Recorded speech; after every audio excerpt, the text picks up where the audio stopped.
ఓం శాంతి. Murali date 31/7/2024.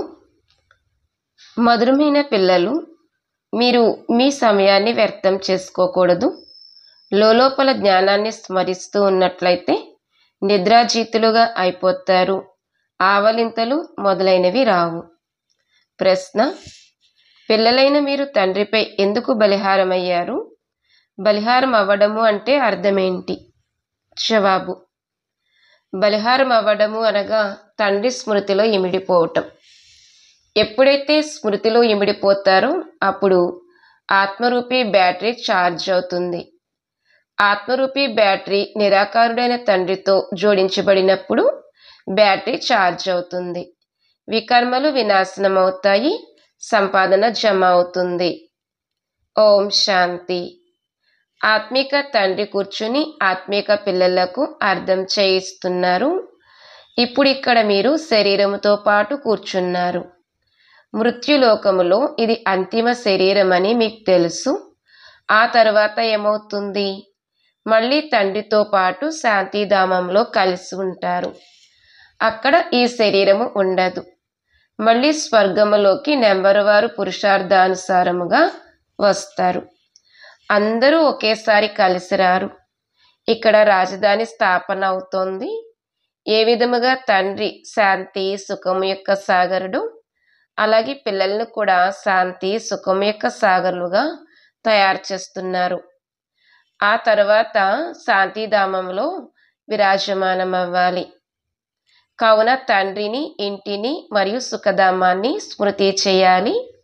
ఇక్కడ మీరు ఎంతెంతగా ఈ అవస్థలో కూర్చుంటారో అంతంతగా మీ జన్మ జన్మాంతరాల పాపాలు భస్మమవుతాయి. దీనినే యోగాగ్ని అని అంటారు. సన్యాసులేమి సర్వశక్తివంతునితో యోగాన్ని జోడించరు. వారు ఆ నివాస స్థానమైన బ్రహ్మముతో యోగాన్ని జోడిస్తారు. వారు తత్వయోగులు. వారు బ్రహ్మము లేక తత్వముతో యోగాన్ని జోడిస్తారు. ఇక్కడ జీవాత్మల ఆట జరుగుతుంది.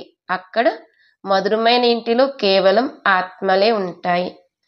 ఆ మధురమైన ఇంటికి వెళ్లేందుకు మొత్తం ప్రపంచమంతా పురుషార్థం చేస్తుంది. సన్యాసులు కూడా మేము బ్రహ్మములో లీనమవ్వాలి అని అంటారు. మేము బ్రహ్మములోకి వెళ్ళి నివసిస్తాము అని అనరు.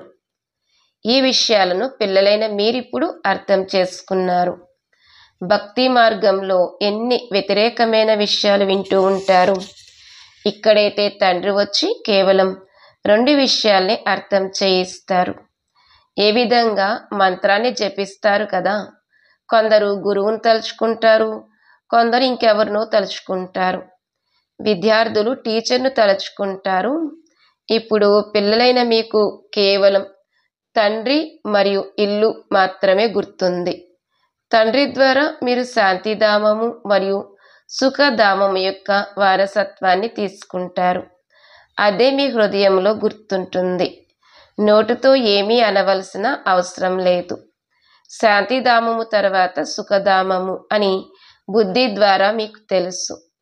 మనం మొదట ముక్తిలోకి వెళ్తాము, ఆ తర్వాత జీవన్ముక్తిలోకి వెళ్తాము. ముక్తి జీవన్ముక్తుల యొక్క దాత ఒక్క తండ్రి. సమయాన్ని వ్యర్థం చేయకూడదు అని తండ్రి పిల్లలకు పదే పదే అర్థం చేయిస్తారు.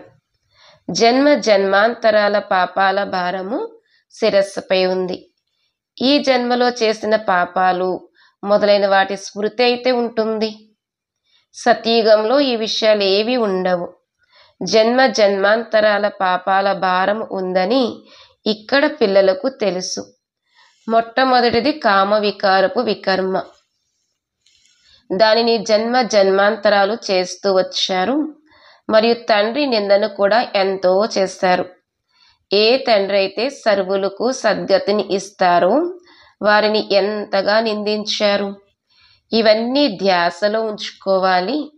ఇప్పుడు ఎంత వీలైతే అంత తండ్రిని స్మృతి చేసే పురుషార్థము చేయాలి. వాస్తవానికి వాహ్ సద్గురు అని అంటారే కానీ గురు అని కూడా అనరు. వాహ్ గురు అని అనడంలో అర్థమేమీ లేదు. వాహ్ సద్గురు, ముక్తి జీవన్ముక్తులను వారే ఇస్తారు కదా. ఆ గురువులైతే ఎంతో మంది ఉన్నారు. ఇక్కడ ఒక్క సద్గురువే ఉన్నారు. మీరైతే ఎంతో మంది గురువులను ఆశ్రయించారు. ప్రతి జన్మలో 2, 4 గురువులను ఆశ్రయిస్తారు. ఒక గురువును ఆశ్రయించి మళ్ళీ వేరే స్థానాలకు వెళ్తారు. ఇక్కడి కంటే మంచి మార్గము దొరుకుతుందేమోనని ఇతర గురువుల వద్ద ప్రయత్నిస్తూ ఉంటారు. కానీ ఏమీ లభించదు. ఇప్పుడిక్కడ ఉండేది లేదని, అందరూ శాంతిధామానికి వెళ్ళాలి అని ఇప్పుడు పిల్లలైన మీకు తెలుసు. తండ్రి మీ ఆహ్వానంపై వచ్చారు. రండి, మమ్మల్ని పతితుల నుండి పావనులుగా చెయ్యండి అని మీరు నన్ను పిలిచారు అని గుర్తు చేయిస్తారు. శాంతిధామము పావనమైనదే, సుఖధామము పావనమైనదే. మమ్మల్ని ఇంటికి తీసుకువెళ్ళండి అని పిలుస్తారు. ఇల్లు అందరికీ గుర్తుంటుంది. మా నివాస స్థానము పరంధామము అని ఆత్మ వెంటనే అంటుంది.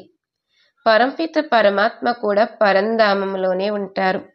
మనం కూడా పరంధామంలోనే ఉంటాము. మీపై బృహస్పతి దశ కూర్చుంది అని ఇప్పుడు తండ్రి అర్థం చేయించారు. ఇది అనంతమైన విషయము. అనంతమైన దశ అందరిపైన కూర్చుంది. చక్రము తిరుగుతూ ఉంటుంది.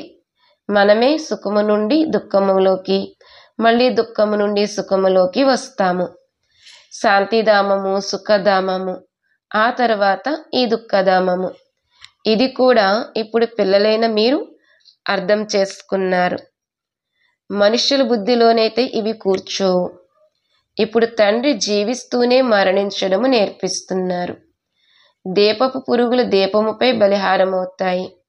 కొన్ని దీపంపై బలి అయ్యి కాలిపోతాయి, బలిహారం అయిపోతాయి.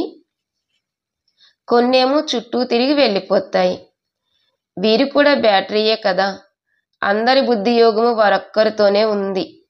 నిరాకారుడైన తండ్రితో బ్యాటరీ జోడించబడి ఉంది. ఈ ఆత్మకైతే వారు చాలా సమీపముగా ఉన్నారు. కావున వీరికి చాలా సహజమవుతుంది. తండ్రిని స్మృతి చేయడం ద్వారా మీ బ్యాటరీ ఛార్జ్ అవుతూ ఉంటుంది. పిల్లలైన మీకు కాస్త కష్టమవుతుంది, వీరికి సహజము. అయినా కానీ పిల్లలైన మీరు ఎంతైతే పురుషార్థం చేయవలసి ఉంటుందో వీరు కూడా అంతే పురుషార్థం చేయవలసి ఉంటుంది. వీరు ఎంత సమీపముగా ఉన్నారు, వీరిపై అంతే భారము కూడా ఉంది. ఎవరి తలపైనైతే బాధ్యత ఉంటుందో వారికి నిద్ర ఎలా పడుతుంది అనే గాయనము కూడా ఉంది. వీరిపైనైతే ఎన్నో బాధ్యతలు ఉన్నాయి కదా. తండ్రి అయితే సదా సంపూర్ణులు, వీరైతే సంపూర్ణులుగా అవ్వవలసి ఉంటుంది. వీరు అందరి పాలన చేయవలసి ఉంటుంది. ఇద్దరూ కలిసే ఉన్నా కానీ ఆలోచన అయితే ఉంటుంది కదా. కుమార్తెలకు ఎన్ని దెబ్బలు పడుతూ ఉంటాయి, అది దుఃఖము కలిగిస్తుంది. కర్మాతీత అవస్థ అయితే చివరిలో ఏర్పడుతుంది. అప్పటి వరకు ఆలోచన కలుగుతుంది. కుమార్తెల ఉత్తరం రాకపోయినా ఆరోగ్యము బాగుందో లేదో అన్న ఆలోచన కలుగుతుంది. సేవా సమాచారం వచ్చినట్లయితే తండ్రి తప్పకుండా వారిని గుర్తు చేస్తారు. బాబా ఈ తనువు ద్వారా సేవ చేస్తారు. అప్పుడప్పుడు మురళి కొద్దిగానే నడుస్తుంది. 2-4 రోజులు మురళి రాకపోయినా సరే మీ వద్ద పాయింట్లు ఉంటాయి. మీరు కూడా మీ డైరీని చూసుకోవాలి. బ్యాడ్జీపై కూడా మీరు బాగా అర్థం చేయించవచ్చు. ఆది సనాతన దేవీ దేవత ధర్మం ఉన్నప్పుడు ఇంకే ధర్మము ఉండేది కాదు. వృక్షము కూడా తప్పకుండా మీతో పాటు ఉండాలి. వెరైటీ ధర్మాల రహస్యాన్ని అర్థం చేయించవలసి ఉంటుంది. మొట్టమొదట ఒక్క అద్వైత ధర్మమే ఉండేది. విశ్వములో శాంతి, సుఖము, పవిత్రత ఉండేవి. తండ్రి ద్వారానే వారసత్వము లభిస్తుంది. ఎందుకంటే తండ్రి శాంతి సాగరుడు, సుఖ సాగరుడు కదా. ఇంతకుముందు మీకు కూడా ఏమీ తెలిసేది కాదు. ఇప్పుడు ఏ విధముగా తండ్రి బుద్ధిలో ఇవన్నీ ఉన్నాయో అలాగే మీరు కూడా తయారవుతారు. సుఖ శాంతి సాగరులుగా మీరు కూడా అవుతారు. ఏ విషయాల్లో లోపం ఉంది అని తమ లెక్కాపత్రాన్ని చూసుకోవాలి. నేను ప్రేమ సాగరంలో ఉన్నానా? ఎవరైనా అసంతుష్టులయ్యే విధంగా నా నడవడిక లేదు కదా? మీపై మీరు దృష్టిని పెట్టుకోవాలి.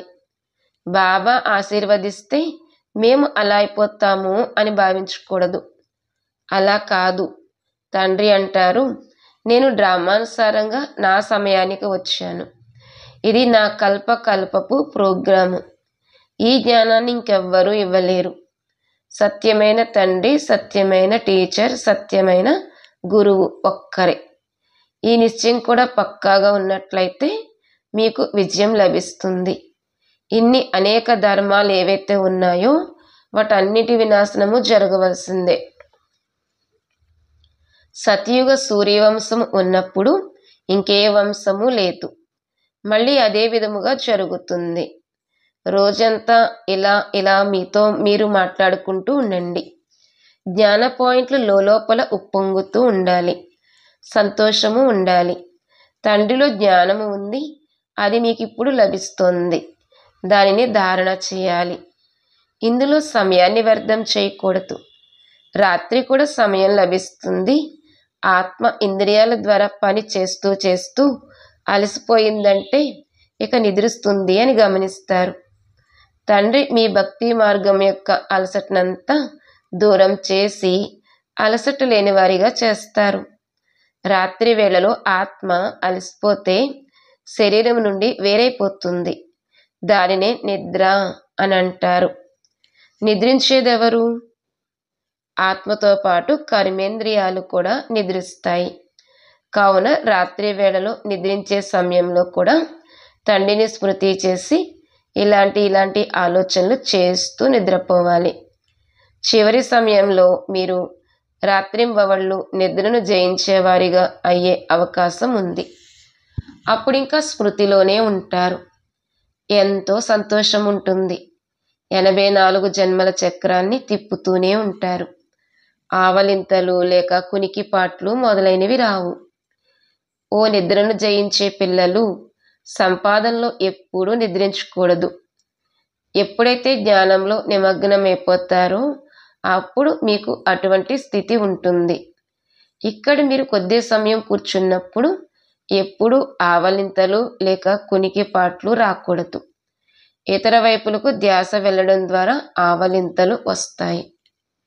మేము ఇతరులను కూడా మా సమానంగా తయారు చేయాలి అని ఇది కూడా పిల్లలైన మీరు ధ్యాసలో ఉంచుకోవాలి. ప్రజలైతే కావాలి కదా, లేకపోతే రాజులుగా ఎలా అవుతారు? ధనం ఇచ్చినా అది తరగదు. ఇతరులకు అర్థం చేయిస్తూ దానం చేస్తూ ఉన్నట్లయితే అది ఎప్పుడూ తరగదు, లేకపోతే జమ అవ్వదు. మనుషులు చాలా పిసినారులుగా కూడా ఉంటారు. ధనం విషయంలో ఎన్నో కోట్లాటలు గొడవలు జరుగుతూ ఉంటాయి. ఇక్కడ తండ్రి అంటారు, నేను మీకు ఈ అవినాశీ ధనాన్ని ఇస్తాను కాబట్టి మీరు మళ్ళీ ఇతరులకు ఇస్తూ ఉండండి. ఇందులో పిసినారులుగా అవ్వకూడదు. దానం ఇవ్వడం లేదు అంటే అది మీలో లేనట్లే. ఈ సంపాదన అటువంటిది. ఇందులో కోట్లాటలు మొదలైన వాటి విషయమే లేదు. దీనిని గుప్తమైనది అని అంటారు. మీరు ఇన్కాగ్నిటో వారియర్స్ అనగా గుప్త యోధులు. పంచవికారాలతో మీరు పోట్లాడతారు. మిమ్మల్ని అన్నోన్ వారియర్స్ అనగా అజ్ఞాత యోధులు అని అంటారు. పాదచారుల సైన్యం ఎంతో ఉంటుంది. ఇక్కడ కూడా అలాగే ప్రజలు ఎంతోమంది ఉంటారు. ఇంకా కెప్టెన్లు, మేజర్లు మొదలైన వారందరూ ఉన్నారు. మీరు సైన్యము, అందులో కూడా నెంబర్ వారుగా ఉన్నారు. వీరు కమాండర్, వీరు మేజర్ అని బాబా భావిస్తారు. మహారథులు, గుర్రపు స్వారీ వారు ఉన్నారు కదా. అర్థం చేయించేవారు 3 రకాల వారు ఉన్నారు అని తండ్రికి తెలుసు. మీరు అవినాశి జ్ఞానరత్నాల వ్యాపారాన్ని చేస్తారు. వారు కూడా వ్యాపారాన్ని నేర్పిస్తారు కదా. గురువు వెళ్ళిపోతే అతని వెనుక శిష్యులు నడిపిస్తారు కదా. అది స్థూలమైనది, ఇది సూక్ష్మమైనది. అనేక రకాలైన ధర్మాలున్నాయి. ఎవరి మతం వారిదే. వారు ఏం నేర్పిస్తున్నారో, ఏమేమి వినిపిస్తున్నారో మీరు కూడా వెళ్ళి వినవచ్చు. తండ్రి అయితే మీకు 84 జన్మల చక్రం యొక్క కథను అర్థం చేయిస్తారు. పిల్లలని మీకే తండ్రి వచ్చి వారసత్వాన్ని ఇస్తారు. ఇది డ్రామాలో రచింపబడి ఉంది. ఇప్పుడు కలియుగాంతం వరకు ఈ ఆత్మలు వస్తూ ఉంటాయి, వృద్ధిని పొందుతూ ఉంటాయి. ఎప్పటి వరకైతే తండ్రి ఇక్కడ ఉంటారో అప్పటి వరకు సంఖ్య పెరుగుతూనే ఉంటుంది. మరి ఇంతమంది ఎక్కడ ఉంటారు, ఎక్కడ తింటారు? అన్ని లెక్కలు చూసుకోవాల్సి ఉంటుంది కదా. అక్కడైతే ఇంతమంది మనుషులు ఉండరు, తినేవారే కొద్దిమంది ఉంటారు. ప్రతి ఒక్కరికి వారి వారి పొలాలు ఉంటాయి. ధాన్యం పెట్టుకుని ఏం చేస్తారు? అక్కడ వర్షాలు మొదలైన వాటి కోసం ఇక్కడ చేసినట్లుగా యజ్ఞాలు మొదలైనవి చేయవలసిన అవసరం ఉండదు. ఇప్పుడు తండ్రి యజ్ఞాన్ని రచించారు. మొత్తం పాత సృష్టి అంతా యజ్ఞములో స్వాహ అవనున్నది. ఇది అనంతమైన యజ్ఞము. వారు వర్షాల కోసం హద్దులోని యజ్ఞాలను రచిస్తారు. వర్షం పడితే సంతోషిస్తారు. యజ్ఞము సఫలమయ్యింది అని భావిస్తారు. వర్షాలు పడకపోతే ధాన్యం లభించదు, కరువు ఏర్పడుతుంది. యజ్ఞాలు మొదలైనవి రచించినా కానీ వర్షం పడేది లేకపోతే ఏం చేయగలరు? ఆపదలైతే అన్నీ రానున్నాయి. కుండపోత వర్షాలు, భూకంపాలు మొదలైనవన్నీ జరగనున్నాయి. డ్రామా చక్రము గురించి అయితే పిల్లలైన మీరు అర్థం చేసుకున్నారు. ఈ చక్రం కూడా చాలా పెద్దగా ఉండాలి. పెద్ద పెద్ద స్థానాల్లో అడ్వర్టైజ్మెంట్లు ఉన్నట్లయితే పెద్ద పెద్దవారు చదువుతారు. ఇప్పుడు తప్పకుండా ఇది పురుషోత్తమ సంగమ యుగమేనని అర్థం చేసుకుంటారు. కలియుగంలో ఎంతోమంది మనుష్యులు ఉన్నారు. సత్యయుగంలో కొద్ది మంది మనుషులే ఉంటారు. కావున మిగిలిన వారందరూ తప్పకుండా అంతమైపోతారు. శివ జయంతి అంటేనే స్వర్గ జయంతి, లక్ష్మీనారాయణ జయంతి. విషయం చాలా సహజమైనది. శివ జయంతి జరుపుకోబడుతుంది. శివ జయంతి జరుపుకోబడుతుంది. వారు అనంతమైన తండ్రి, వారే స్వర్గ స్థాపన చేశారు. ఇది నిన్నటి విషయమే. మీరు స్వర్గవాసులుగా ఉండేవారు. ఇది చాలా సహజమైన విషయము. పిల్లలు బాగా అర్థం చేసుకుని ఇతరులకు కూడా అర్థం చేయించాలి. సంతోషంలో కూడా ఉండాలి.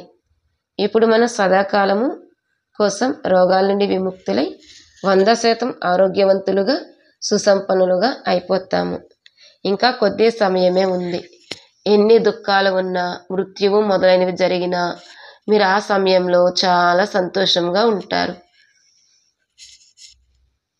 మృత్యువు జరగవలసిందేనని మీకు తెలుసు. ఇది కల్పకల్పము యొక్క ఆట. చింత ఏమీ ఉండదు. ఎవరైతే పక్కాగా ఉంటారో వారు ఎప్పుడూ ఆర్తనాదాలు చెయ్యరు. మనుష్యులు ఎవరిదైనా ఆపరేషన్ మొదలైనవి చూసినప్పుడు కళ్ళు తిరిగి పడిపోతారు. ఇప్పుడైతే ఎంత పెద్ద మృత్యు జరుగుతుంది, ఇదంతా జరిగేదే ఉంది అని పిల్లలైన మీరు అర్థం చేసుకుంటారు. వేటగానికి వేట, వేటకు మృత్యువు అన్న గాయనం కూడా ఉంది. ఈ పాత ప్రపంచంలోనైతే ఎంతో దుఃఖాన్ని అనుభవించారు. ఇప్పుడు ఇంకా కొత్త ప్రపంచంలోకి వెళ్ళాలి. అచ్చా, మధురాతి మధురమైన సిక్కీలదే పిల్లలకు మాతాపిత బాప్ దాదాల ప్రియ స్మృతులు మరియు గుడ్ మార్నింగ్. ఆత్మిక పిల్లలకు ఆత్మిక తండ్రి నమస్తే. ఆత్మిక తండ్రికి ఆత్మిక పిల్లల యొక్క ప్రియ స్మృతులు నమస్తే మరియు గుడ్ మార్నింగ్. ధారణ కొరకు ముఖ్యమైన సారము. మొదటి పాయింట్, తండ్రి నుండి అవినాశి జ్ఞానదానాన్ని తీసుకుని ఇతరులకు దానం చేయాలి. జ్ఞాన దానము చేయడంలో పిసినార్లుగా అవ్వకూడదు. జ్ఞాన పాయింట్లు లోపల ఉప్పొంగుతూ ఉండాలి. రాజులుగా అయ్యేందుకు ప్రజలను తప్పకుండా తయారు చేసుకోవాలి. రెండో పాయింట్, తమ లెక్కాపత్రాన్ని చూసుకోవాలి. 1, నేను తండ్రి సమానముగా ప్రేమ సాగరుడుగా అయ్యానా? 2, ఎప్పుడూ ఎవరిని అసంతుష్టపరచడం లేదు కదా? 3, నా నడవడికపై పూర్తి దృష్టి ఉందా అని లెక్కాపత్రాన్ని చూసుకోవాలి. ఈరోజు వరదానము, జ్ఞానముతో పాటు గుణాలను కూడా ఇమర్జ చేసుకుని సర్వగుణ సంపన్నులుగా అయ్యే గుణమూర్త భవ. ప్రతి ఒక్కరిలోనూ జ్ఞానం ఎంతో ఉంది, కానీ ఇప్పుడు గుణాలను ప్రత్యక్షం చేయవలసిన అవసరం ఉంది. అందుకే విశేషముగా కర్మల ద్వారా గుణదాతులుగా అవ్వండి. నేను సదా గుణమూర్తిగా అయి అందరినీ గుణమూర్తులుగా తయారు చేసి కర్తవ్యంలో తత్పరుడినై ఉండాలి అన్న సంకల్పము చేయండి. దీని ద్వారా వ్యర్థాన్ని చూసేందుకు, వినేందుకు లేక చేసేందుకు ఖాళీయే దొరకదు. ఈ విధి ద్వారా స్వయం యొక్క లేక సర్వుల యొక్క బలహీనతలు సహజముగా సమాప్తమైపోతాయి. కావున ఇందులో ప్రతి ఒక్కరూ తమను తాము నిమిత్తంగా మొదటి నెంబర్ వారిగా భావిస్తూ సర్వగుణ సంపన్నులుగా అయ్యే మరియు తయారు చేసే ఉదాహరణ మూర్తులుగా అవ్వండి.